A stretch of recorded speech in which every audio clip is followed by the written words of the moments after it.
benvenuti a questo incontro, a questo seminario sul tema dei disocianati, tema che vedrà una sua, evoluzione il 24 agosto, in quanto entrerà, possiamo dire, pienamente in vigore il regolamento europeo che ha introdotto alcune restrizioni sull'utilizzo dei disocianati e tra l'altro anche un obbligo di formazione per gli utilizzatori di queste sostanze.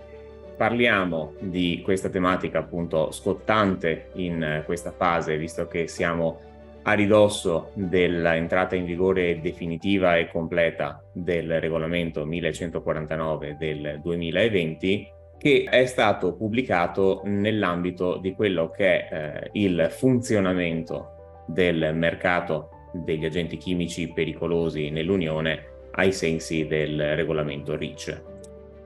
Ecco, questo regolamento introduce appunto una restrizione specifica per l'immissione nel mercato, per la commercializzazione di prodotti contenenti disocianati, che per l'appunto ha destato un po' di stupore, soprattutto per il contenuto, in quanto diversamente da altre restrizioni pubblicate in anni passati, non punta direttamente solo sul materiale in circolazione, ma punta anche sull'adozione di specifiche misure di prevenzione e protezione da parte di chi poi sarà destinato all'impiego. Essendo la formazione sui disocianati una formazione appunto regolamentata, normata, anche in questo caso riteniamo che non possa essere intesa come formazione di aggiornamento di cui all'accordo Stato-Regioni del 2011.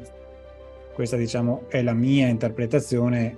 Chiedo conferma anche all'ingegnere Barbiero. Confermo assolutamente, si tratta di una specifica formazione obbligatoria, tra l'altro appunto normata in modo piuttosto rigido per contenuti.